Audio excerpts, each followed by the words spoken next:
From the New Arts and Media Studios in Milwaukee, I'm Charles Purcell. This is The Log. And as always, so much to get to. We'll see what we can squeeze into this short 29-minute program. First of all, I have to acknowledge the birthday of former President Jimmy Carter. It was on September 29th, Sunday. Happy birthday, 100 years, 100th anniversary of the birth of the greatest ex-president ever to live. And for all of the grief he gets, a good president. He was a decent man. He was the only, maybe the only genuinely kind, decent, moral person to ever occupy that office. I was so proud to vote for him. My first vote, I turned 18 years old in 1976, in March of that year. And in November of that year, I got to vote for the first time. And I was very excited. I'd been following politics since I was very young, since I was, 63, 4, 2, I forget, when was Kennedy assassinated? That was my first, that was when I was first aware of politics, and I was about 5. Yes, so back to the point. I was very excited to vote at the age of 18. I've been waiting for, 10 years and looking forward to that.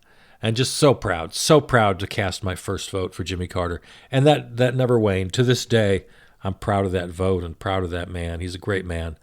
I got to meet him once, and it was just after his presidency. So I was 23 or 4, something like that. So still pretty young. I was totally tongue-tied when I met him. I couldn't come up with anything to say except, thank you. I remember saying thank you. He was very kind. It was great experience. And I'll forever hold him in my heart. He's a great man. Turned 100 years old on Sunday, September 29th. His grandson, I think, is quoted as saying that his grandfather wants to live long enough to vote for Kamala Harris. Early voting in Georgia starts in a couple of weeks, so looks like he's going to make it, and I'm happy about that. Of course, he's been in hospice care for quite a while. And, the other thing about Jimmy Carter, too, this sort of really very bittersweet notion in American history, his loss to Ronald Reagan was just so transformative. It's like America flipped a switch. From our very founding, there were fights among the founding fathers about pro-slave and pro-abolition, and those who differed regarding states' rights and federal, sort of individual versus the collective. That's always been with us. And, of course, it's reared its ugly head a few times. Civil War, of course, being the greatest example, but it's just an underlying current that was always there. There've always been the right-wing radical, there've been the Birchers.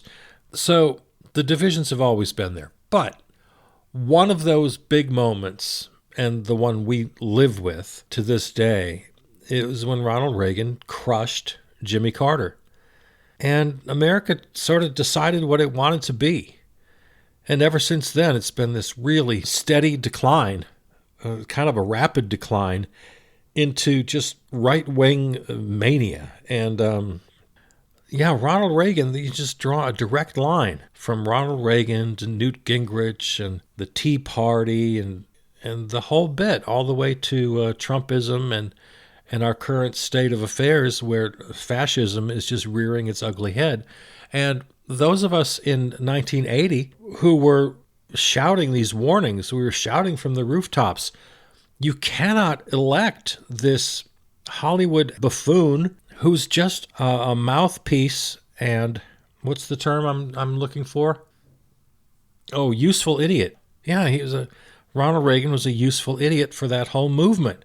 The Birchers and the bigots and the right-wingers really found their power. And the whole lie of trickle-down economics, and they've sung the same song ever since, Republicans. We heard it just the other night in the vice presidential debate, deregulate and cut taxes. They've just had the same answer ever since. And of course, then you get the whole social conservative side and the evangelicals and the book banners and the people who invent issues and then run on them. like Willie Horton and welfare queens. And this current crop of right-wingers are very good at inventing problems and then running on them. The aforementioned book banners, blaming immigrants for virtually everything under the sun. But again, this sort of really took hold. Again, a straight line from 1980 election of Ronald Reagan. And again, we were all warning. It's like this is the first step toward fascism. And we were just laughed at. We were mocked for being alarmists and being overreactionaries. But we've been proven over and over, time and time again, to be right. I mean, look where we are. Again, straight line. Reagan, Gingrich, Tea Party, MAGA. So at the anniversary of Jimmy Carter's birth, happy 100th birthday to the last good, decent person who represented our nation. And as much as I hate to admit it, I hate to admit this, but it matters. It really, really matters who's president. I don't want that to be true. I've said many times, and I'll repeat it right now, I think the president, the office itself, should be weakened drastically. I think that person's role should be, as described in the Constitution, to execute the laws. It's up to Congress to pass the laws. It's up to Congress to fund everything. It's up to the courts to mete out justice when it comes to the criminal justice system, but also to interpret the law, especially when you get all the way up to SCOTUS. There are defined responsibilities for each branch of government. And the way I read the Constitution, and the way after a couple of 250 years of doing this, it seems like we've got the presidency wrong. That the president has to have all this power, not only in the government, but power over our psyche. That's what I mean when I say the president has way too much power, way too much influence. It's like they talk about the sports analogy. They talk about a team taking on the personality of the coach. And for those who know a lot about sports, they fall back on this a lot. So, they seem to know what they're talking about. I see it in my long years. Again, I started following this when I was like 5. The nation does take on the characteristics, the personality of the president. If I could wave my magic social anarchist wand, the president would just do their job like a good public servant. They wouldn't be this philosopher king, wouldn't be this great sort of supersized celebrity that half the nation wants to hate and half the nation wants to sanctify. It's gotten so ridiculous. So I wish that wasn't the case. But the fact is, Jimmy Carter was the last president, in my mind, to be truly admirable. A very, very good and moral and decent person. And his greatest accomplishment, of course, he had small accomplishments. The economy got the best of him, but presidents have almost no power over the economy, which you and I need to talk about some more. He put in 1970 something, he put solar panels on the roof of the White House. I mean, come on. If we had stayed on that trajectory, I interrupted myself. His greatest accomplishment, of course, the Middle East.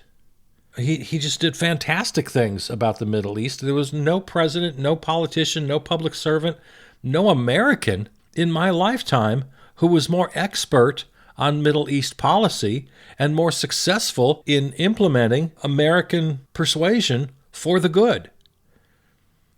And just to have him rejected in 1980 for the likes of Ronald Reagan and to head down the horrible path we've headed for the last 45 years is just sad.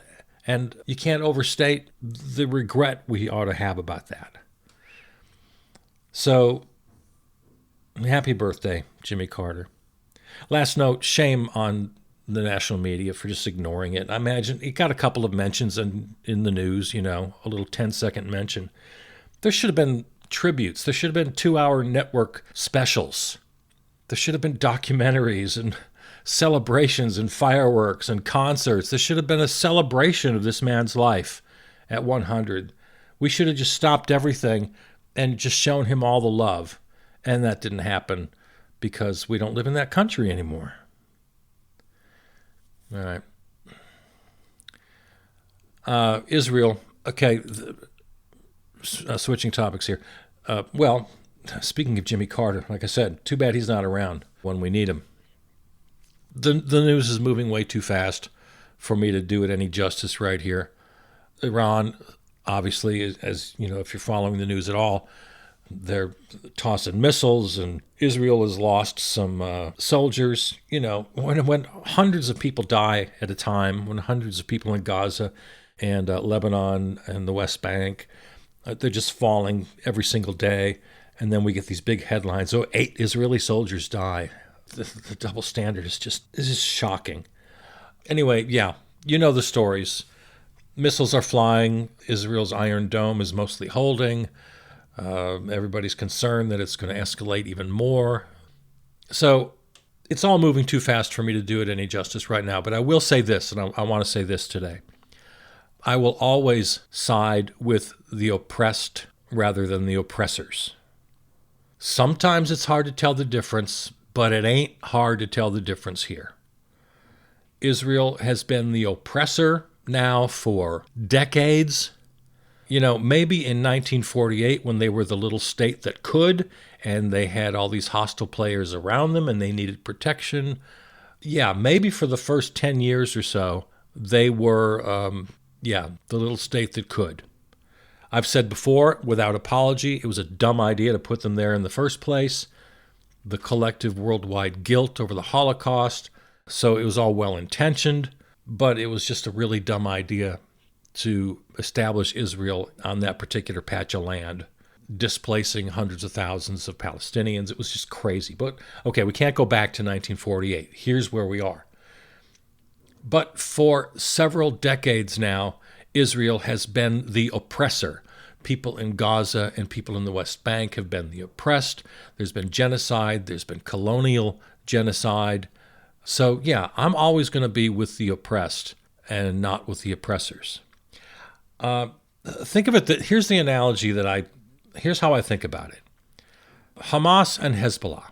It's supposed to just be common knowledge, accepted fact that they are these heinous terrorist organizations. My analogy here is that Hamas and Hezbollah are like gangs in a neighborhood, okay? And when they attack, it's analogous to, riots in a neighborhood. That is, the underprivileged, the people who are getting the worst of it in a city, the cops are harassing them. They don't have social services like they ought to. They don't have economic opportunities like they ought to.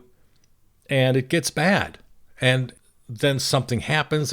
Somebody is killed, and there's something that sparks a riot. And all of a sudden, then all the blame is put on these rioters, or there's gang violence. All the blame is put on these gangs as though they were just born bad.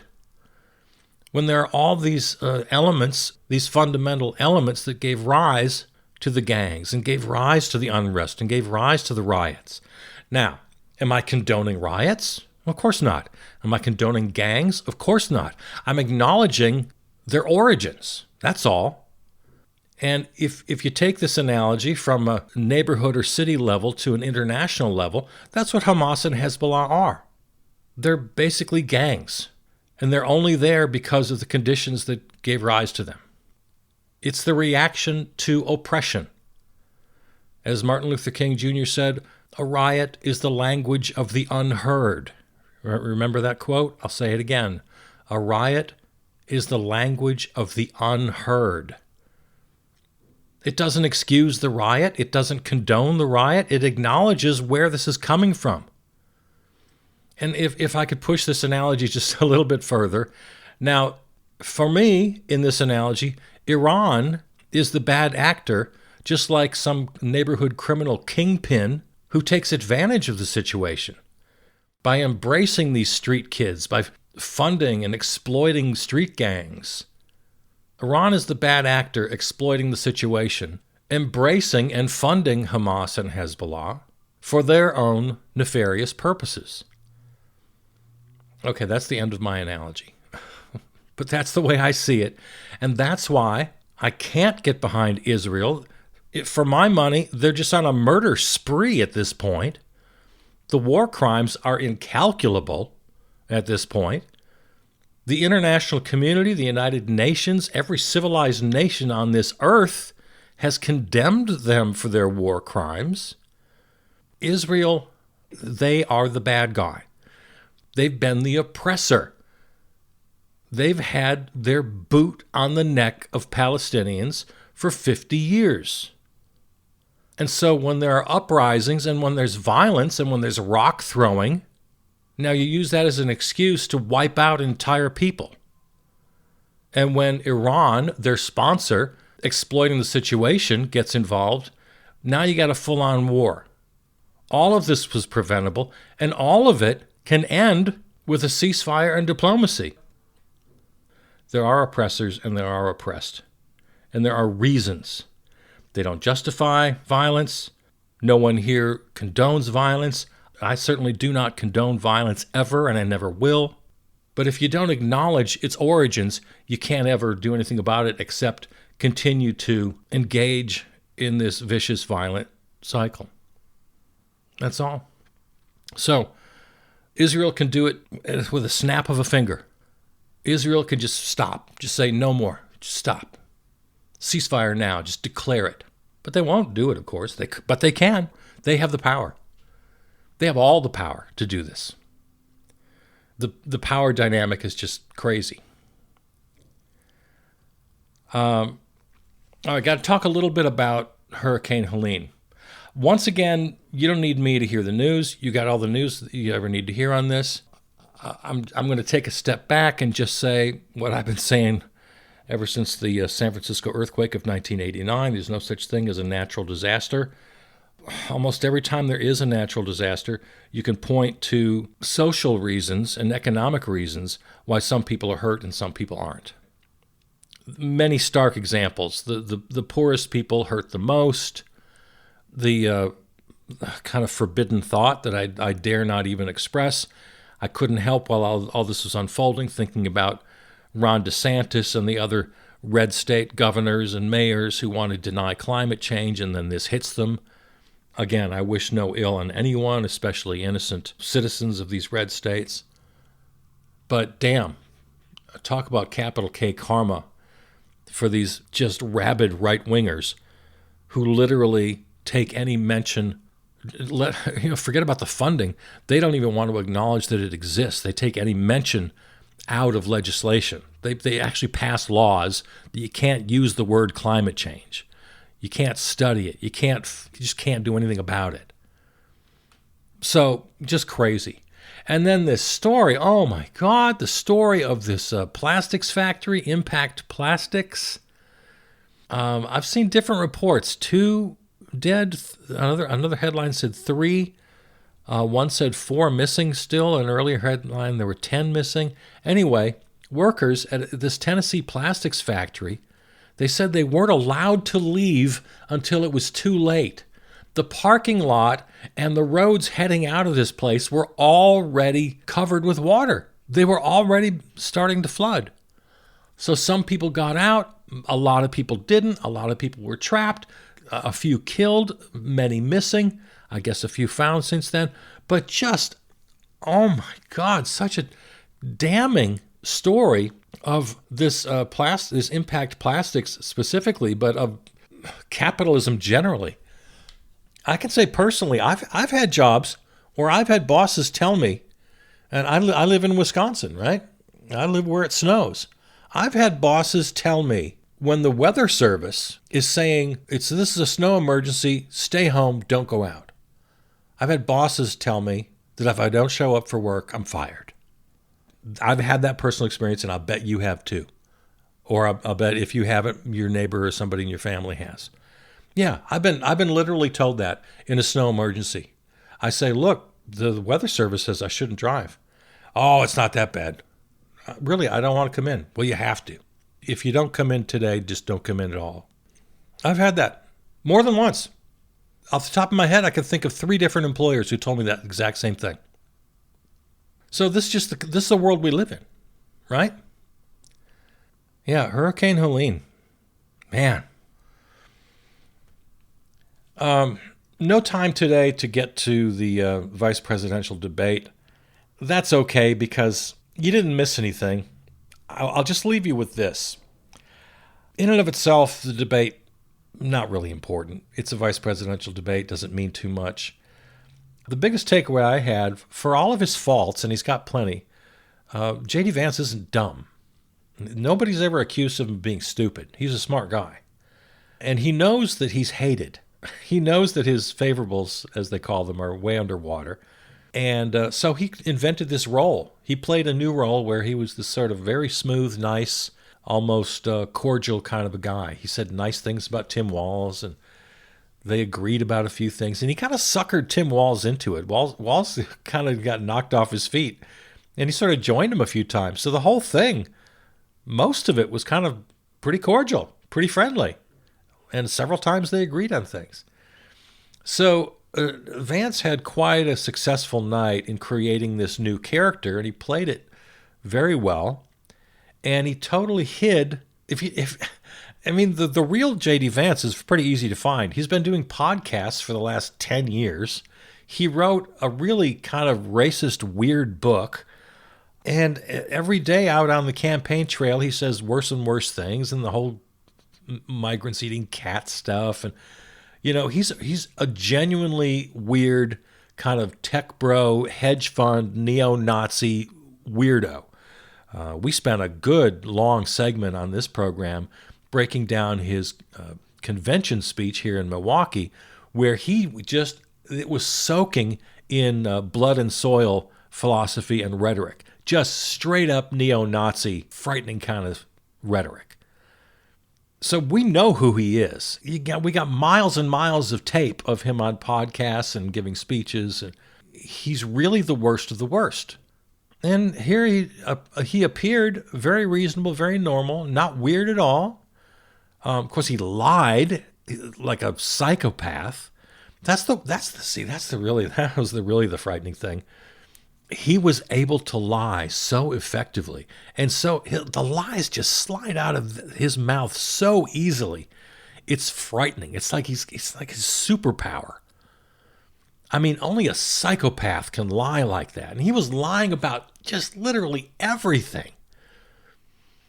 On the other side, Tim Walz, he did kind of a similar thing in the fact that he ditched one persona for another. He ditched the dad, folksy coach, nice person for the most part. He was just appeared to be a very well-prepared and knowledgeable public servant. He was just reeked with normality. He started out kind of nervous, which is almost endearing. He was obviously nervous, but he found his feet pretty quickly. The issues that they were asked about, let's see, I'm looking at the clock here. I don't have time to get into all of this, but Israel and Iran, they both kind of punted on that one. J.D. Vance had an interesting, he was subtle about it, but he basically promoted the madman theory without calling it that. He danced around it, but it was pretty obvious. And he and the Orange Menace have said this in various ways over the last, several months. The madman theory, basically that the Orange Menace is so crazy and so unhinged that the rest of the world is literally frightened of him and they don't know what the hell he's capable of doing. And so it kind of gets them in line. And they use that, and it might be the one argument that I kind of agree with them on. I mean, to a certain extent, it does work. Migrants are scared as hell to try to cross Trump's border because they don't know what he's capable of. He'll just shoot them. He tells border agents to break the law. That's all right. I'll pardon you. I'll ignore it. I'll get my appointed judges to look the other way. Rip babies out of mothers' arms. I'll do it. And on the international level, when it comes to Iran and dropping the bomb and blah, blah, blah, whatever, they don't know what the hell he's capable of doing. Yeah, the Orange Menace, that's maybe his strongest argument, the madman theory. But, I don't want to live in that world. I don't know about you. I don't want to live in that world. Talked about climate, immigration, Again, JD lied, blamed immigrants for literally every problem in the world. All lies. Vance pulled out the whole Harris has been in office for 3.5 years. Why hasn't she done any of this? Ignoring the fact that she's vice president. Maybe he should look in a civics book and find out what his job is going to be if he wins. By the way, they never call her Harris. They always call her Kamala. Two things wrong with that. They mispronounce the name intentionally, which is just pure bigotry. That's just all. There's nothing you can call that. But that's just hate and bigotry when you intentionally mispronounce someone's name. And the misogyny of calling her by her first name. No one ever called Clinton Bill. Nobody called Obama Barack. Nobody ever called Bush George. Nobody ever called the Orange Menace Donald. And by the way, if you notice some irony there, yeah, I'm completely aware that my calling the Orange Menace not by his name is disrespectful. Yeah, I know it is. Yeah, that's my intention. It's my absolute intention. And when they say Kamala, that is their absolute intention, to be bigoted and disrespectful intentionally. It's both misogynistic and it's bigoted. So there you go. That's who they are. The only time Walz got the best of Vance, I mean, he got the best of him on actual facts and policy all night long. That wasn't even close. It was just boom, boom, boom, massacre when it comes to the facts. But, of course, most of the nation doesn't know truth from fiction. And on style points, Vance did great. And the right-wingers and the right-wing media just thrilled with his performance, and all just, the headlines are about how he crushed Walz. So that's disheartening, but that's the world we live in. I was going to say the last couple of points of the night, Walz, he did score some points even stylistically on abortion and the issues of democracy on January 6th. Vance was kind of back on his heels, and Walz scored some points there. And a couple of Vance's attempts on gun control were just comically weird. Like, his solution was to make doors and windows lock better on schools. There were a couple of things that were pretty laughable that literally everybody heard. It didn't matter your affiliation. And then the biggest highlight in that regard was what he said about January 6th and how the Orange Menace transferred power peacefully, and he completely whitewashed the January 6th thing. And Walz got him pretty good on that. And Vance's attempted defenses were comically bad. I heard one number that 58% of independents thought Walz won the debate, so I guess that's something to hang your hat on. All right, well, way up against the clock, way late here, gotta go. All right, there it is. This episode and all episodes can be found at the website, charlespurcell.com, or on your favorite podcast platform. Thanks to River West Radio, our flagship terrestrial station, riverwestradio.com. Contact me, Charles Purcell at Gmail. Follow on Facebook. Thanks to Peter Donalds, who wrote and performed the theme song. All right, there it is. Love you. See ya.